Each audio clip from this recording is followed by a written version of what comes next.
Hi అండి. ఇవాళ వచ్చేసి హోటల్ స్టైల్లో గ్రేవీగా గుత్తి వంకాయ కర్రీ ఎలా చేయాలో చూపిస్తున్నానండి. ఫస్ట్ అయితే వంకాయలు తీసుకొని క్లీన్ చేసుకున్నాను. నెక్స్ట్ వచ్చేసి ప్యాన్ పెట్టుకుంటున్నానండి. ప్యాన్ కొంచెం హీట్ ఎక్కాక ఆయిల్ వేసుకొని ఇప్పుడు వచ్చేసి కొంచెం నేను మసాలా దినుసులు అనేది రెడీ చేసుకుంటున్నానండి. పౌడర్కి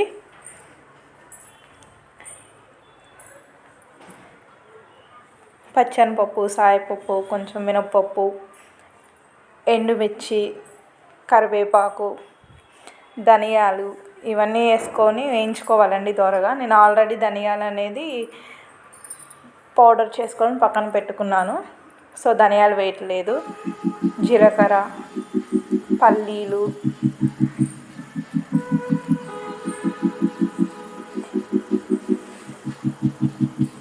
ఎండుమిర్చి ఈ విధంగా అన్నీ వేసుకొని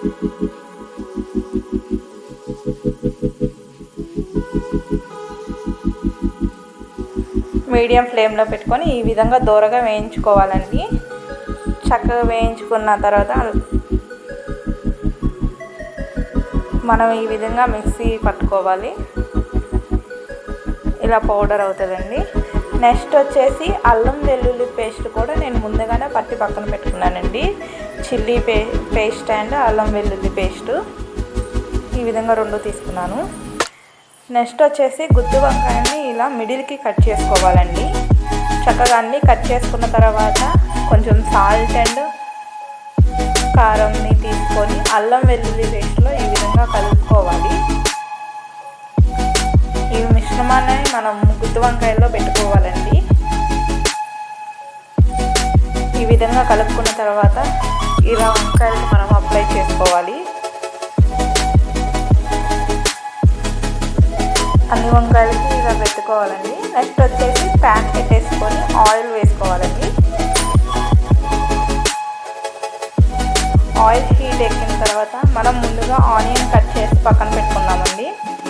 తాలింపు వేసుకుంటున్నాను. ఈ విధంగా తాలింపు కొంచెం మగ్గిన తర్వాత ఆనియన్స్ వేసుకుంటున్నానండి. ఆనియన్స్ కూడా దోరగా వేయించుకోవాలి.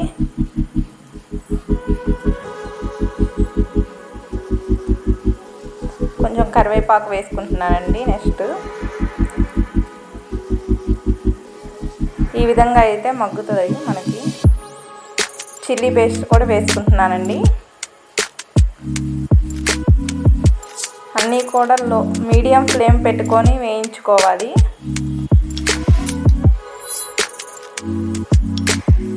నెక్స్ట్ వచ్చేసి మనం ముందుగా ప్రిపేర్ చేసుకున్న పౌడర్ని ఈ విధంగా ఫ్రైలో వేయాలండి, తాలింపులో. దీంట్లో వచ్చేసి కొంచెం మనం చింతపండు పులుసు అయినా పోసుకోవచ్చు అండి, లేదా వాటర్ అయినా పోయవచ్చు. తగినంత కారం అండ్ ఉప్పు తీసుకుంటున్నాను.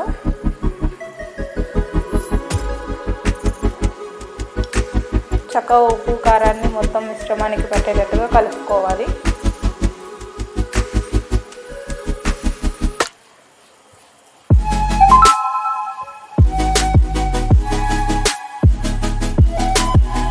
ఈ విధంగా మొత్తం గ్రేవీగా ఉంటే టేస్ట్ అనేది సూపర్గా ఉంటుందండి.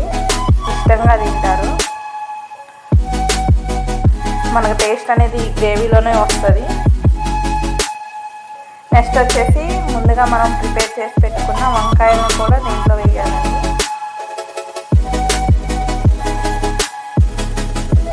గ్రేవీలో ఈ విధంగా అన్ని వంకాయలని పెట్టేసుకోవాలి.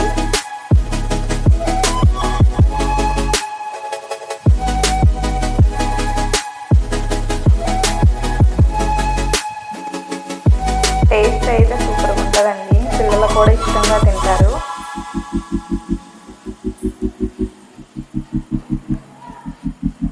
ఈ విధంగా అన్ని వంకాయలని పెట్టేసుకొని ఒక 5 మినిట్స్ ఆర్ 10 మినిట్స్ ప్లేట్ పెట్టేసుకుందామండి. చక్కగా మనకి బాయిల్ అవుతుంది కర్రీ అనేది. చూసారు కదండి, ఈ విధంగా బాయిల్ అవుతూ ఉంటుంది. నేను కొత్తిమీర కూడా వేసుకున్నానండి పైన టేస్ట్ కోసం. జ్యూసీగా టేస్టీగా చూసారు కదా ఎలాగో అనిపిస్తుందో.